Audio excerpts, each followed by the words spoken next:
자, 리츠는 리치다, 리츠는 주식이다까지 아까 이제 잠깐 말씀 좀 드렸고, 이제 104페이지에 제가 이렇게 책을 이렇게 표를 넣어놨는데, 여기 이제 부동산 투자회사 법 조문들이 있어요. 근데 그 조문들만 보기에는 이렇게 공부하기 힘들어서 이제 이렇게 표를 만들어놨는데, 일단 이거 가지고 이제 한번 설명을 한번 가볼게요. 자, 칠판에 볼까요? 리츠는 크게 세 가지가 있는데 뭐 일반 리츠하고 CR 리츠 중에 일반 리츠는 자기 관리 부동산 투자회사라는 게 있고 그다음에 위탁 관리 부동산 투자회사라는 게 있고 그다음에 이제 기업의 구조 조정을 하기 위해서 만들어 놓은 CR 리츠라는 게 이렇게 있습니다. 세 가지가 있어요. 자기 관리, 위탁 관리, CR 리츠가 있는데 그중에 일단 CR 리츠에 대한 개념을 잠깐 설명을 하겠습니다. 근데 지금 제가 설명하는 건 시험에 안 나와. 근데 이 설명을 통해서 뭔가 유추리해서 답을 찍어주는 부분이 있으니까 잘 들어보세요. 네.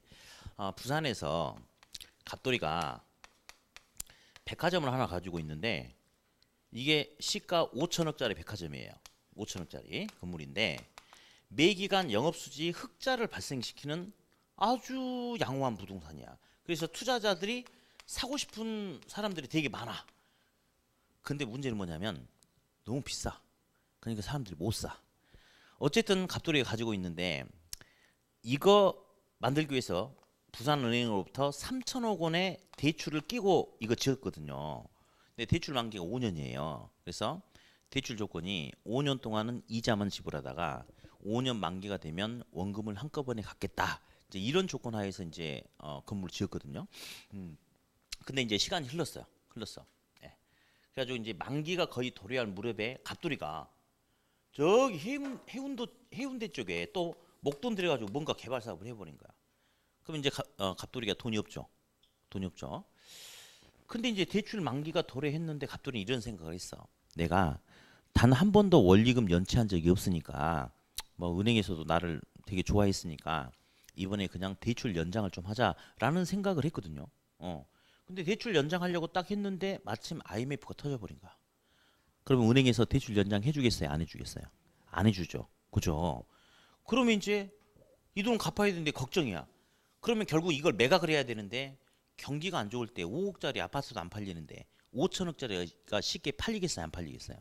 안 팔리죠. 그러니까 흑자를 내면서 부도가 나버리는 안타까운 상황이 생길 수도 있을까요? 너무너무 안타깝죠. 그럴 때 이걸 살려주기 위해서 CRH가 등장해. CRG가 딱 보다 보니까 일단 투자하고자 하는 사람들은 많아. 양호한 부동산이니까.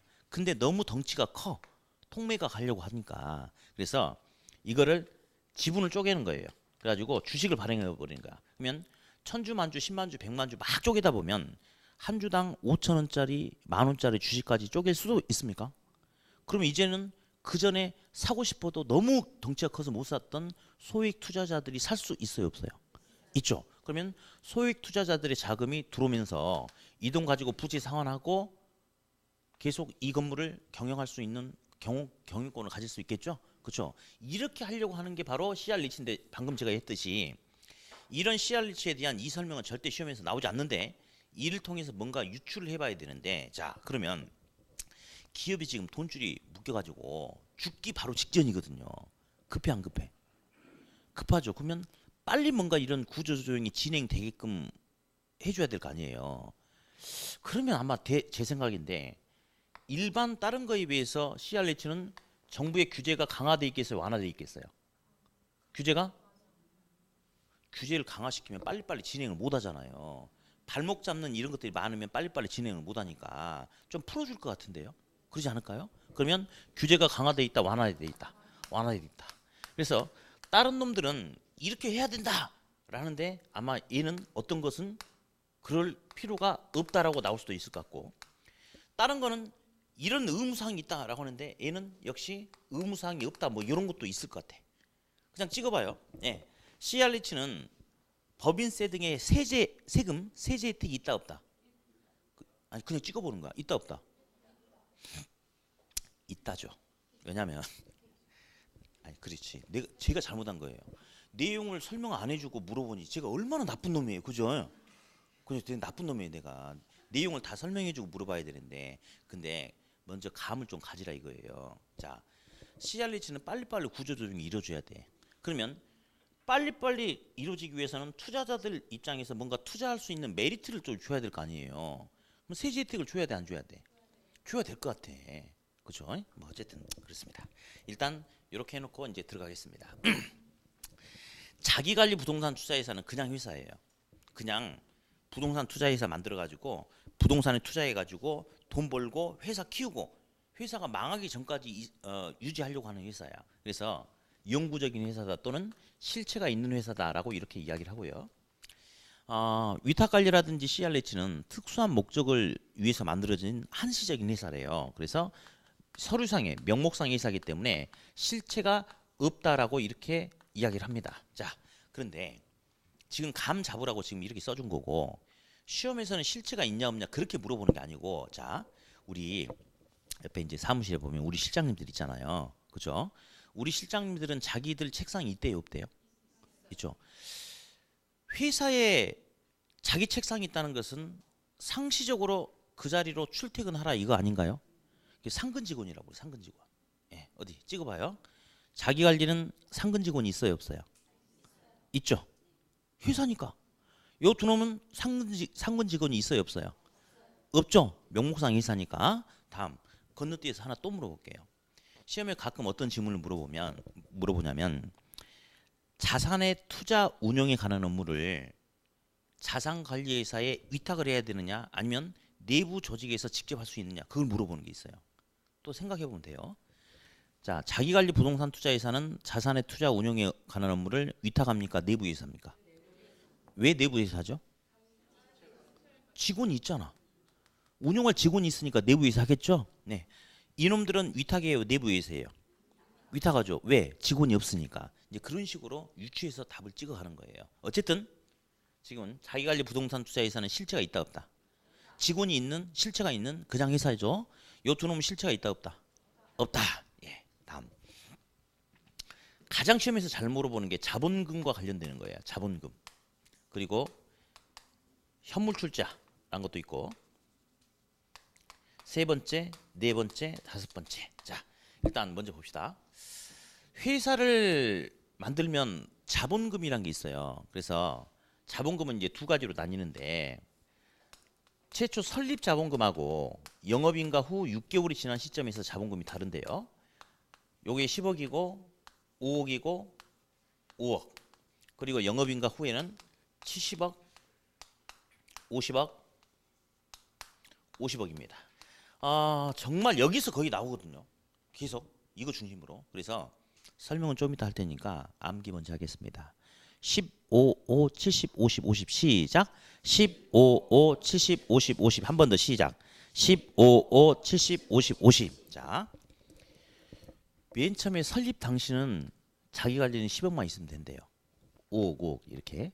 근데 영업인가 후 본격적으로 영업 활동을 하기 위해서는 10억 가지고 뭘 하겠습니까? 그러니까 최초 만들 때는 10억이지만 본격적으로 영업 활동할 때는 얼마가 있어야 돼? 70억, 50억, 50억 이렇게. 다시 한번 암기 시작. 15, 5, 70, 50, 50. 그 저기 서비스 문제가 많이 나와요. 앞전도 그 작년도 그렇고. 부동산 금융에 관한 설명으로 틀린 것은 1번. 자기관리 부동산 투자회사는 설립 자본금을 최저 1억 원 이상으로 한다. OX. 네, 그런 식으로 나온다고. 그러니까 아무것도 아닌데 일단은 시험에 오답 틀린 거 고르시오 할 때 답으로 되게 많이 제시하거든요. 우리 한 번만 더 합시다. 시작. 15, 5, 70, 50, 50. 예. 여기 보니까 요 두 놈은 똑같네. 그죠? 요 놈은 좀 금액이 크네. 맞습니까? 그렇죠. 그래서 저는 있잖아요. 돈 많은 사람이 좋아요.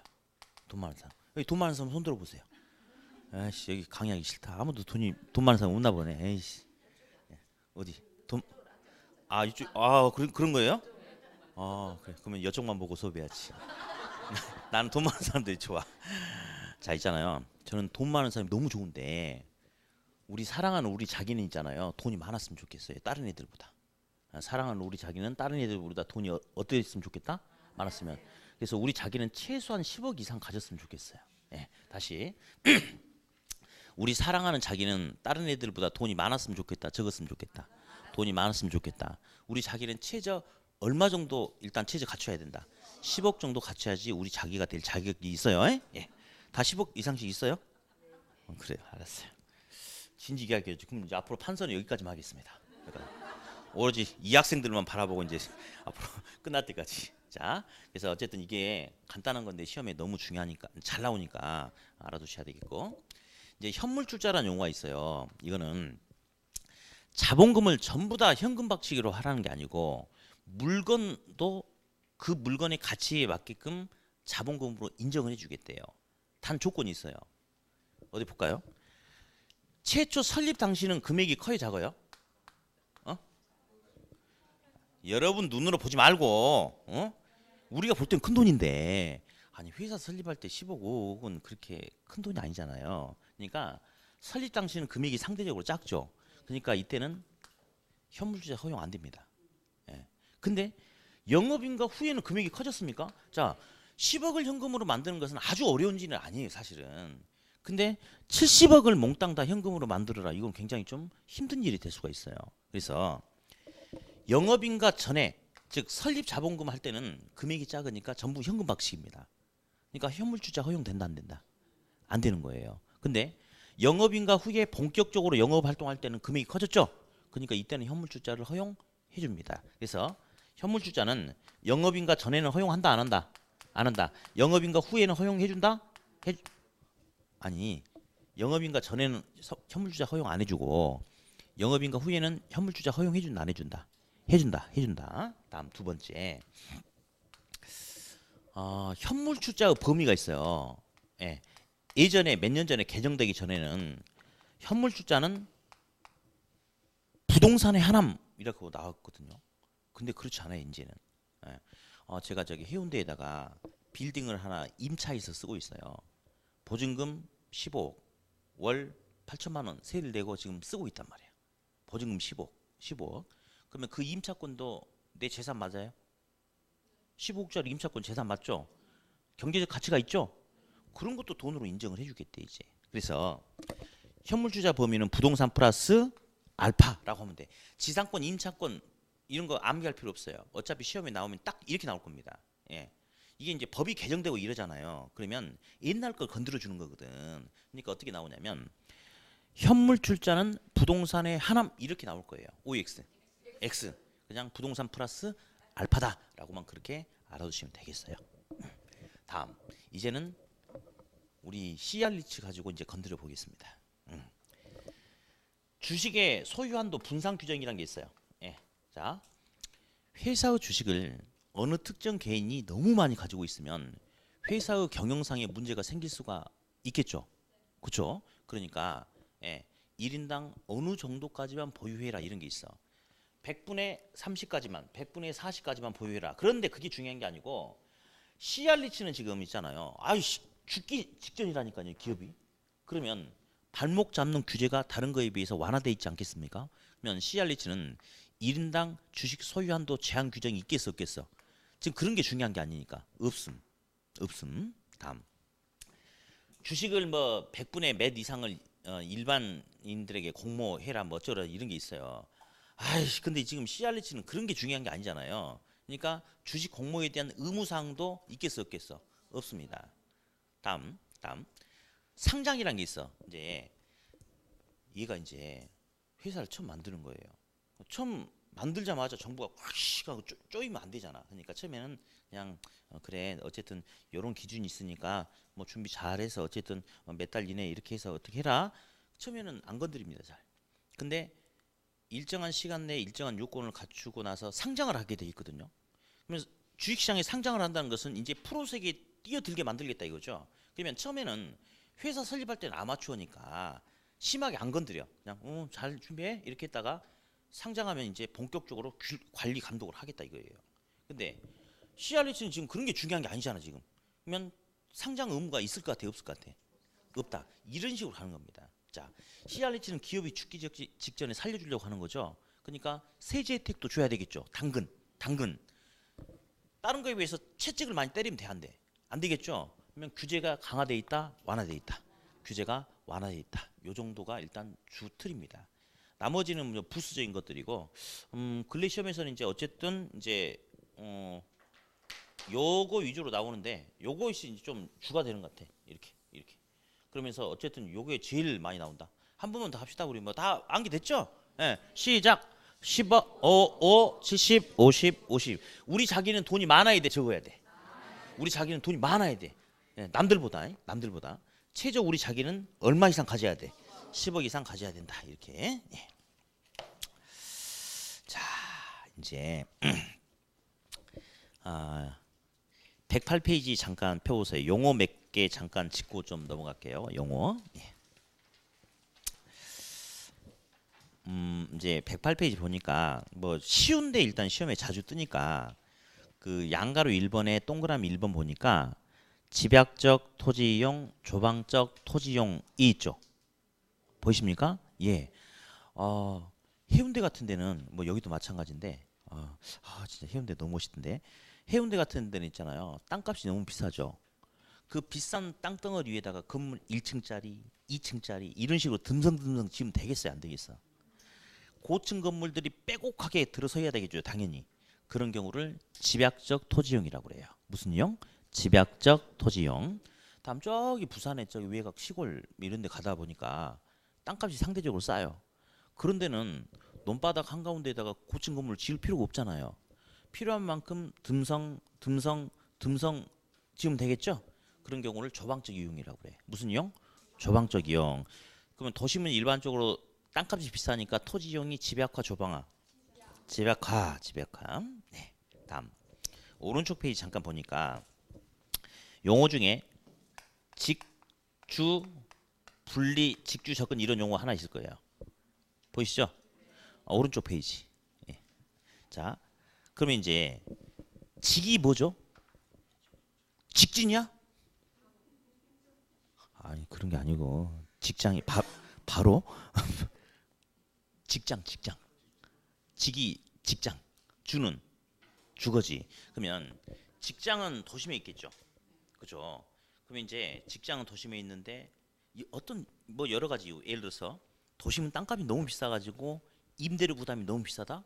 그러니까 주거지는 점차 외곽으로 밀려나간다. 뭐 이런 것들 있죠. 직장과 주거지가 분리되는 게 직주 분리예요. 직주 뭐라고? 직주 분리. 직장과 주거지가 가까이 붙는 것은 직주 접근이다라고 하는데 일단 용어를 이제 잠깐 받고 그 다음에 앞으로 이제 이런 생각을 하셔야 돼요. 학개론에서는 직장은 도심에 있어요. 직장 어디 있다? 도심에 있다. 예. 근데 사람들은 사는 집은 말이죠. 앞으로 무조건 이렇게 하셔야 돼요.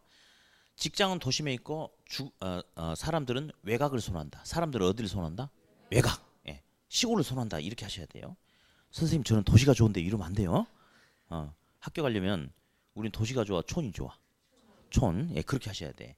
그러면 이 책에는 없지만 나중에 기본서에 굉장히 복잡한 뭐가 나오는데 근데 제가 강의를 안 해줄 거예요. 말로 끝내버릴 거거든요. 이제 한번 해볼게. 직장은 도심에 있으니까 도심으로 출퇴근해야 되겠죠? 그죠? 근데 사람들은 도심의 외곽을 선호하는 거야. 그죠? 그러면 도심의 외곽으로 갈수록 주거비는 싸지겠지만 출퇴근함에 따라서 소요되는 교통비는 늘어날 수 있겠죠? 그렇죠? 그러면 자 현재보다 교통이 발달한다면 최적의 주거 입지는 도심으로 이동하느냐 외곽으로 이동하느냐? 외곽으로 이동한다. 왜?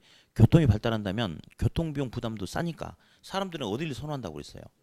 외곽을 선호하니까 더 멀리 외곽으로 나갈 수 있다.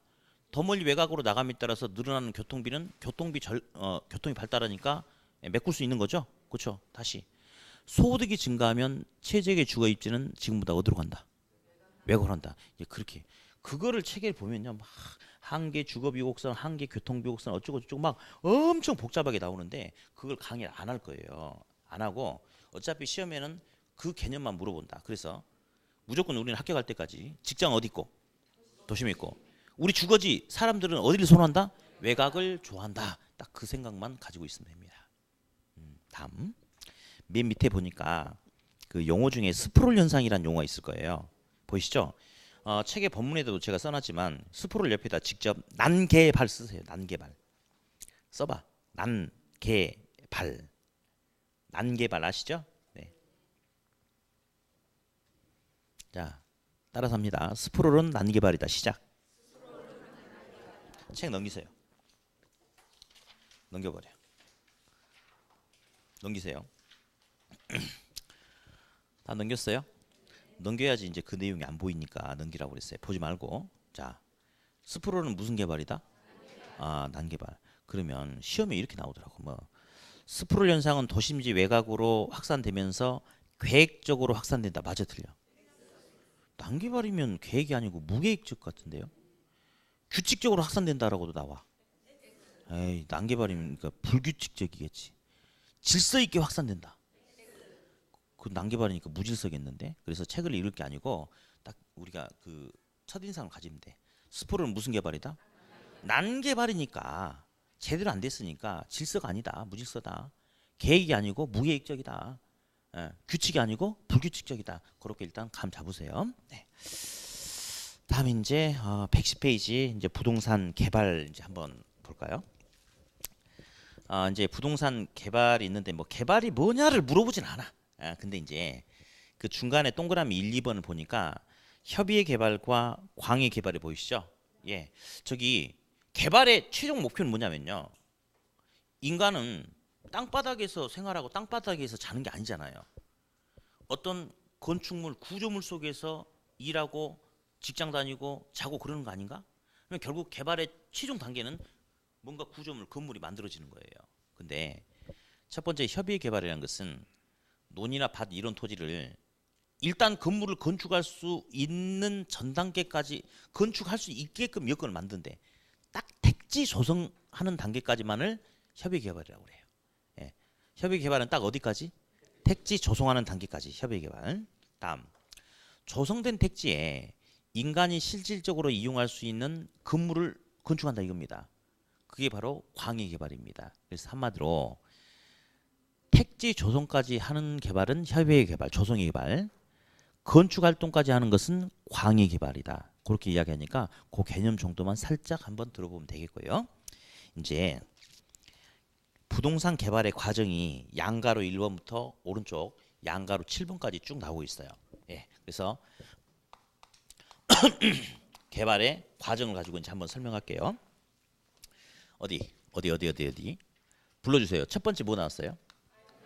아이디어 단계. 시험에 전혀 중요하지 않고요. 두 번째는 예비적 타당성 분석 단계.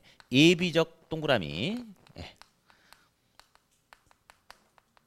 세 번째 별로 중요하지 않아요. 뭐예요? 부지 모색 및 확보. 네 번째 중요합니다. 타당성 동그라미 치세요. 타당성 분석. 자, 수업 칠판 주목합니다. 요 1번은 뭐 물어보진 않아요. 물어볼 것도 없고. 야, 요즘에 저기 아파트 값이 너무 비싸가지고 빌라 지어서 분양하면 돈 좀 된다더라. 그럼 나도 빌라 한번 해볼까? 가 이거야. 예, 이거 전혀 의미 없어 시험에. 그럼 한번 이게 뭐라 나왔어요? 정확하대? 예비적으로 알아보겠대요. 4번은 정확한 거고. 자, 두 번째는 계략적인 분석 판단만 한번 해보자. 그래서 그래 그러면 그 빌라 지으려면 저기 땅 사는데 돈 얼마 들어가고 공사비 얼마 들어가는데 분양하면 수익이 어느 정도 되고 수요는 어느 정도 있고 경쟁 공급은 어느 정도 돼 있고 대략적으로 계략적으로 분석한대요. 그게 2번이야. 이것만 나와. 이것만. 그러면 계략적으로 한번 분석해 보니까 괜찮을 것도 같은데 라는 판단이 든대요. 그러면 제대로 한번 해봐야 되겠죠. 좋아. 그러면 한번 제대로 한번 해볼 거야. 그러면 어떤 땅을 대상으로 하는지 땅을 찍는 거야. 저거. 이게 3번이야. 별로 중요하지 않아요. 4번 볼게요. 3번까지는 이제 내가 하고자 하는 마음이 생겼죠. 그리고 그 대상도 찍어놨죠. 그러면 본격적으로 제대로 구체적으로 분석을 하는 게 타당성 분석입니다. 예. 다음 어디? 2번하고 4번 중에 어떤 단계를 거치면서 최종적으로 개발 사업을 한다, 안 한다라고 결정하는 거죠. 몇 번? 2번, 4번 중에 4번이죠. 2번은 계략적인 판단이고 4번은 제대로 구체적인 판단이니까 4번에서 최종적으로 개발 사업을 하겠다, 안 하겠다라고 판단하는데 근데 있잖아요. 여기서 뭐 시험에 나오는 게 있는데 뭐 책 보지 말고 그 타당성 분석은 물리적 타당성 분석, 행정 법률적 타당성 분석, 경제적 타당성 분석이 있는데 이 중에 개발업자가 제일 중요시하는 게 뭐겠어요? 당연히. 그렇죠. 당연히 이게 시험에 나오는 건데 말하기 민망하죠. 이런 거는 안 배워도 틀리면 안 되는 거 아닌가? 개발업자가 이게 돈 벌려고 하는 거 아니겠어요? 그러면 당연히 어떤 분석을 가장 강조하겠습니까? 경제적 타당성 분석. 다시는 이제 강의할 때 이야기 안 할게요. 여러분 무시하는 거잖아요. 그래서 다시는 그 말 안 할 테니까 당연히. 다음 어쨌든 네 번째 단계에서 개발 사업을 하기로 확정을 했대요. 그럼 이제 돈 만들어야 되겠죠. 돈 필요한 자, 금을 융통해야 되겠죠. 이제 돈이 만들어지면 건설 개발해야 되겠습니까? 그리고 나서 마케팅을 하는 겁니다. 마케팅은 분양의 형태란 것도 있고 임대란 마케팅도 있는데, 자, 경기도 파주시라고 들어보셨나요? 경기도 파주시 금촌동이라는 데가 있어요. 예. 파주가 이제 지금은 진짜 막 엄청 커져. 잘 모르 가보시면 손 들어보세요. 뭐 맞네. 그럼 뻥을 칠 수가 없네. 아이씨, 좀 말 좀 붙여가지고 하려고 그랬더니 어떻게 하냐. 아이씨, 조심해야겠네. 금촌동도 가봤나요 혹시? 자 이제 파주가 되게 이제 좋아졌어요. 십몇 년 전에 비해서 그 이렇게 버스도 되게 많고 뭐 전철역도 있고, 그다음 뭐 파주 뭐 아울렛 우리나라에서 제일 큰 그런 것도 있고, 또 거기에 보면 이제 뭐 예술인 이렇게 마을도 있고, 우리 이 돌사진도 거기서 찍고 막 그랬거든요. 그러니까 뭐 국가대표 훈련장도 거기 있고, 그래서 굉장히 커졌는데 2000년에는 안 그랬어요. 예, 촌이었어, 촌이었는데 이 경기도 파주 금촌동에 혜태건설이라는 건설회사가 3,000세대 정도 규모의 미래타운이라는 브랜드를 가지고 여기다가 아파트를 분양을 하는데 안 돼. 2000년은 그거 있잖아, 그거. 97년 IMF 아직도 회복되지 않은 상태. 흠막했던 상태죠. 그래서 하니까 분양이 안 돼가지고 요거 한 방에 그대로 부도가 나버렸습니다. 예. 그래서 이제 저는 돌아다니는 걸 좋아해요. 그래서 이제 이게 컨설팅 보고서만 보고 맨날 이렇게 봤는데, 그래서 이제 한번 실제로 가보고 싶은 생각이 있는 거야. 그래서 이제 우리 집에서 1시간 정도 걸려가지고 차 타고 그냥 가봤어요. 깜짝 놀랐어요. 예. 왜 그러냐면 3,000세대 규모면 좀 제법 크잖아요. 규모가 있잖아요. 근데 아주 그냥 전봇대 건물이야. 그러니까 한 25층 정도 되는 것 같더라고. 이렇게. 건물이 너무 높은데 아파트 동간 간격이 너무 이렇게 좁은 거예요. 그게 시각적인 효과인지 모르겠지만 도저히 건축허가 안 날 것 같은. 그러니까 부지가 너무 좁은 거야. 그리고 어떻게 저기 건축허가 났지? 이런 생각이 들어. 물론 이제 법의 테두리 내에서 했겠지만 뇌물 먹고 해줬는지 어떻게 너무 엉망인 거예요. 예. 엉망이에요. 게다가 이쪽이 주도로인데 뒤쪽에 이제 보면 샛길 같은 뭐 차 2대 간신히 갈 수 있는 뭐 샛길 같은 데 있어요.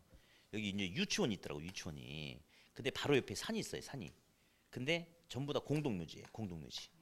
그러니까 아파트에 보면 아파트 문 열 필요도 없죠. 바로 다 공동묘지. 온 천지가 공동묘지니까. 그래가지고 여기 또 샛길이라서 그러니까 너무 심하더라고. 그래서 아니 진짜 얘들은 저 같으면 절대 안 보낼 것 같아 여기. 아니 우리 여름에 보면 어쩔 때 갑자기 하늘이 시커매지면서 천둥 치면서 막 폭우가 쏟아지고 그러잖아요. 그런 날은 있잖아요. 지나가는데 옆에 귀신이 서 있을 것 같은 어떤 그런. 그러니까 정말 최악의 입지였어요. 시기도 안 좋은 데다가 입지도 최악이었다. 이해야. 그러니까 6차 분양까지 해도 분양이 10몇 프로밖에 안 된 거야. 바로 그냥 부도가 나버린 거죠. 예, 그러니까 끝났어요. 근데 이제 몇 년 지난 다음에 다른 이제 컨소시엄 업체에서 이제 이걸 인수를 했어요. 그래서 다시 이제 분양하려고 하는데 전혀 안 되는 거예요. 입지 개판이죠. 미래타운 개판 이래 하니까 안 되는 거야. 그래서 이제 모든 상품을 재포장한 거야. 그래서 첫 번째 브랜드를 바꿉니다. 팜스프링. 예, 혹시 파주 가보신 분 이거 아세요? 이거 모르지? 됐어 이제 모르죠? 이제 좀 뻥 좀 섞어야겠네. 깜짝 놀랐네. 일단 그러니까 미래타운이라 하면 분양 안 돼 버리니까 팜스프링으로 바꾸는 거예요. 그리고 예, 이제 분양의 대상도 그 지역 사람이 아니고 외지 사람을 이제 타겟으로 삼는 거야. 그래서 일산 아세요? 일산? 예. 신일산 아파트라고 이렇게. 신일산은 존재하지 않는 지역이에요. 없어요. 근데 15년 전만 해도 일산 저기 파주가 완전히 멀거든요. 지금 이제 좀 이제 교통이 발달해서 근데 이제 너무 머니까 사람들이 에이 근단 말이야. 근데 일산은 사람들이 알아. 근데 신일산이라 하니까 일산 근처인가 보네. 일산에서 차 타고 30분도 더 들어가는데 어쨌든 그래요. 그래서 뭔가 좀 가까운 이미지를 이렇게 부여를 하는 거예요. 그러면서 서울까지 매일 출퇴근을 시켜주는 아파트. 파격적이죠. 그래서 정말 아파트 셔틀버스가 10대를 샀어요. 좋은 걸 샀어. 예. 그래가지고 진짜 운행을 하는데 어떻게 운행하냐면요. 여기 이제 서울시잖아요. 그러면 서울시 여기 이제 끄트머리 은평구가 있어요. 여기 이제 일산 고양시가 있고 파주가 여 뒤쪽에 있거든요. 이렇게. 근데 여기서 서울시 끄트머리 은평구 전철역에다 내려주는 거예요. 여기서 다시 전철 타고 강남 가려면 1시간 40분 걸립니다. 어쨌든 약속은 지킨 거니까 데려다 줘. 뭐 그 다음에 니네들이 하든 말든 뭐. 그리고 퇴근 시간도 말이죠. 딱 여기서 기다렸다가 태우고 가는데 여기서 끝나고 여기까지 오면 오밤중 되거든요. 예. 뭐 어쨌든 그래. 출퇴근 시켜주는 아파트. 파격적이죠. 세 번째. 수익을 발생시키는 아파트 이렇게 하는 거예요. 이게 아파트 값이 오른다 이게 아니에요. 그게 아니고 예. 그 이쪽 파주 일대 보면 온천이 좀 많아요. 저도 가끔 이제 가고 그랬는데, 그래서 그쪽은 이제 땅을 좀 깊게 파느냐, 좀 덜 깊게 파느냐 이 차이만 있지. 땅을 파면 웬만하면 온천이 나온대요. 그래서 여러분 요 3천 세대면 요 분양가 1억 3천 뭐 1억씩만 해도 얼마예요? 엄청난 돈이죠, 그렇죠? 그래가지고 땅을 매입해가지고 정말 온천을 이렇게 개발했어요. 그래가지고 식당도 있고 막 그래. 근데 한번 이제 엄청나게 큰 건 아니고 그냥 우리가 가다 보면 찜질방 큰 거보다는 좀 더 큰 뭐 그런 걸 했어요. 그래서 여기서 비용 제하고 수익을 각 세대별로 줘. 뭐 한 세대당 얼마나 들어갈 것 같아요? 한 2천 원도 안 들어가요. 어쨌든 주는 거야. 어쨌든 주는 거예요. 주는 거 이렇게 주는 거. 이렇게 해가지고 2000년도 초에 분양을 하니까 이제 외지 사람들이 너무 획기적이거든요. 게다가 이제 그 2000년 초반 딱 들어서면서 이제 IMF 여파가 조금씩 사라지면서 분양 시장이 좀 좋아지는 그 시기였거든요. 예. 그러다 보니까 100% 그냥 1차 분양에서 분양이 돼버린 겁니다. 그래서 제가 하고 싶은 게 뭐냐면 아이디어 단계부터 마케팅 단계까지 보니까 저 단계를 거치면서 어떤 단계에서 개발 사업이 성공하느냐 실패하느냐를 결정짓는 단계가 되는 거죠. 어디예요? 마케팅이죠. 혜택건설 실패했죠. 여기는 성공했죠. 그래서 개발 사업의 성공과 실패는 어디서 결정이 된다? 마케팅에서 결정이 된다라고 그렇게 알아두시면 되겠고 하나 더 갑니다. 이게 중요한데요. 이제 책은 체크할 필요 없어요. 임대용 부동산은 건물을 지어서 분양하는 게 아니고 세를 내주려고 하는 거죠. 그래서 임대료 수입을 먹으려고 하는 거죠. 그러면 가장 관심 가져야 될 게 어떻게 하면 공실률을 줄일 수 있느냐 그게 중요한 거 아닌가요? 맞죠. 그러면 공실에 대한 부분을 이제 잘 고려를 해야 돼요. 그러면 저기 봅시다. 그러면 마케팅은 개발 사업 초기부터 하겠어요? 개발이 끝난 다음부터 하겠어요? 개발이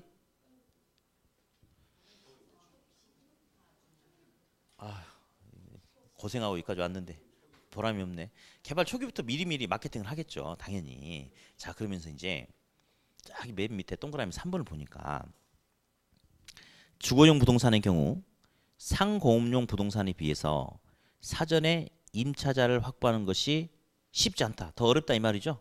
그렇죠? 자, 이제 학계로는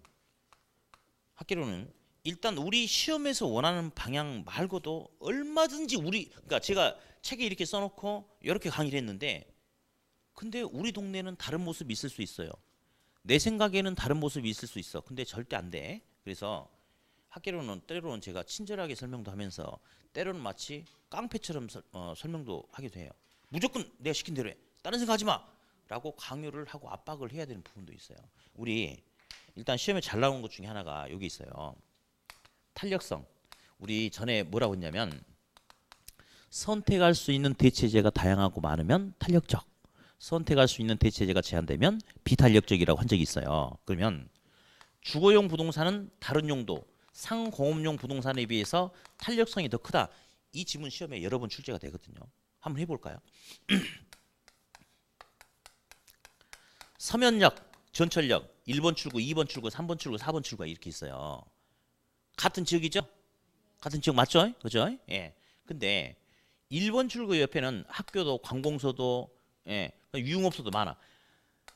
유동인구가 되게 많아 여기는. 근데 2번 출구는 공원, 4번 출구도 공원, 3번 출구는 야산. 예를 들어서 이렇게 하자. 그러면 같은 지역인데도 불구하고 1번 출구는 유동인구가 많지만 이런 데는 유동인구가 거의 없을 수도 있죠. 그죠? 그죠? 그러면 어디? 1번 출구 옆에 갑돌이가 편의점을 해요. 장사 엄청 잘 됩니다.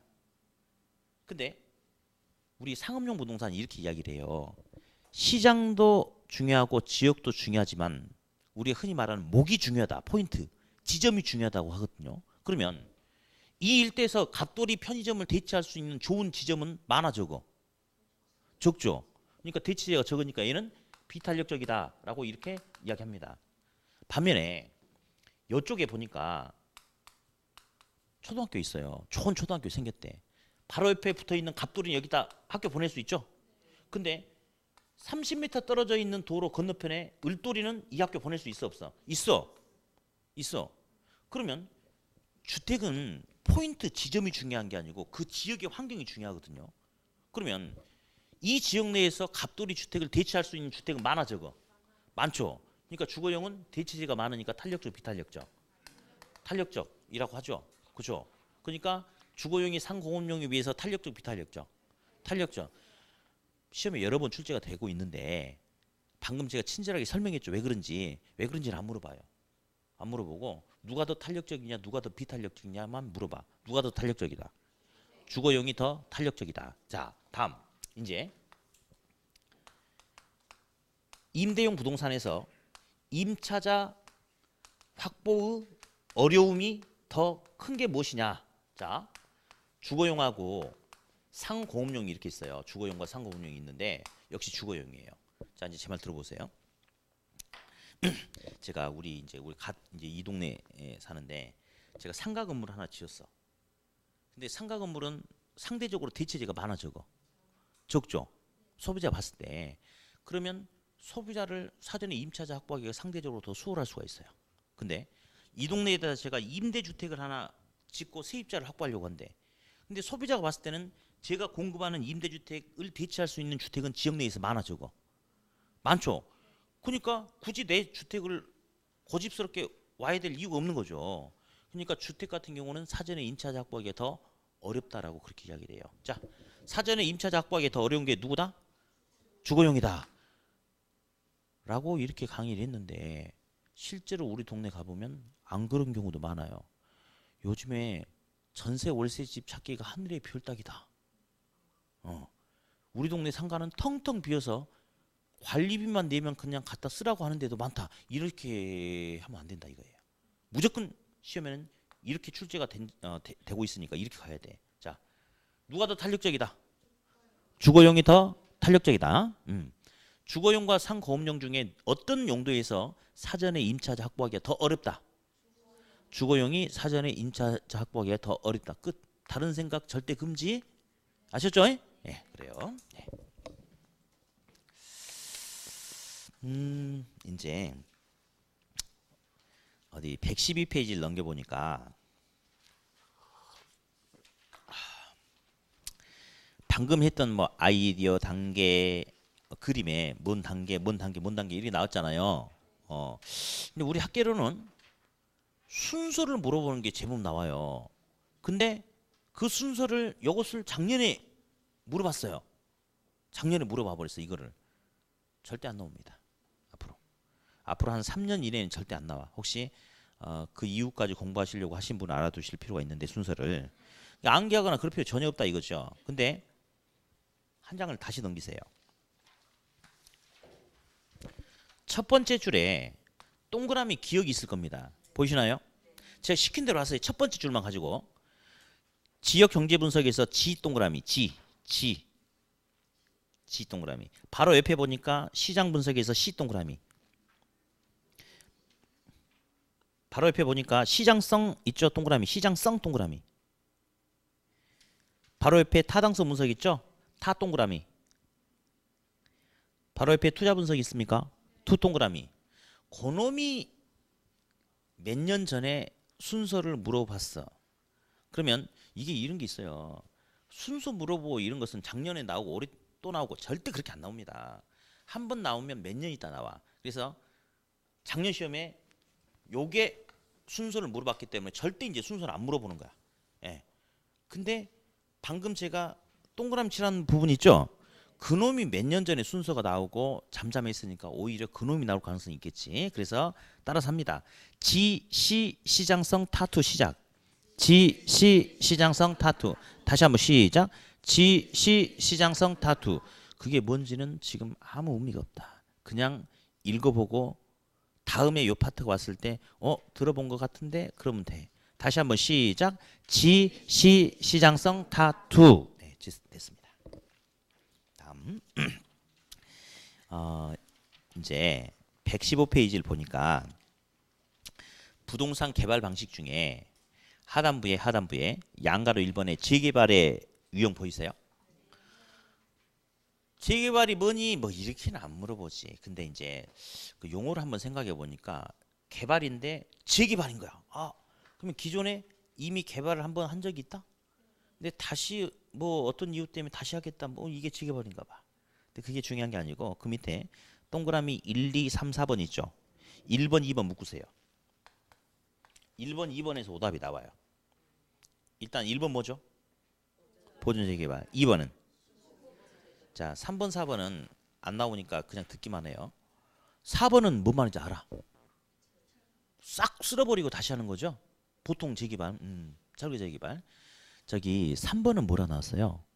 개량 재개발은 마치 리모델링처럼 주요 틀은 유지시킨 채 질적인 업그레이드 개량시키려고 하는 게 개량 재개발. 됐습니다. 1번, 2번에서 이제 핵심 포인트가 뭐냐? 제가 어저께 차를 샀어요. 1억 주고 벤츠를 하나 샀는데 너무너무 차가 좋은 거야. 이쁜 거야. 근데 벌써부터 걱정이야. 이제 사자마자 혹시 문 열다가 기둥이라든지 옆에 차고 부딪혀가지고 흠집이 나면 가슴 찢어지잖아요. 그래서 지금 흠집이 안 났는데 차 사자마자 스펀지를 문 옆에 다 붙여놨어. 이게 바로 보존 재개발 개념이에요. 지금 차에 기스가 났어요? 안 났어요? 안 났죠. 날까봐 미리 예방했죠. 그게 바로 보존 재개발의 개념이에요. 노후 불량이 발생하지 않았으나 다음 한 달 후에 문 열다가 기둥에 탁 찍힌 거야. 봤더니 정말 1cm 차 문에 1cm만큼 흠집이 나 있는 거예요. 1cm 흠집이 났다고 해서 차 문짝을 통째로 교체하진 않죠. 페인트 칠해가지고 싹 이렇게 하겠습니까? 예. 노후 불량의 원인만 제거하는 거죠. 이게 바로 수복 재개발의 개념이에요. 거기서 조심해야 될 것은 두 놈 가지고 한 놈은 노후 불량이 발생하지 않았어요. 한 놈은 노후 불량이 발생했어요. 누가 노후 불량이 발생하지 않았죠? 보존 재개발. 노후 불량이 발생한 놈은 누구예요? 수복 재개발. 그거 가지고 오답을 내줍니다. 오답을. 그래서 보존 재개발하고 수복 재개발은 아까 제가 차에다가 뭐 스펀지 붙이고 뭐 한 거 있잖아요. 그런 거. 노후 불량이 발생하지 않은 것은 보존이고 노후 불량이 조금 발생했을 때 그 부분만 하는 것을 갖다가 수복 재개발이다. 그 개념만 알아두시면 되겠습니다. 네. 다음에 이제 한 장 넘기셔가지고 이제 개발 방식의 유형이 있어요. 예, 잠깐 좀 쉬었다가 하도록 하죠. 네.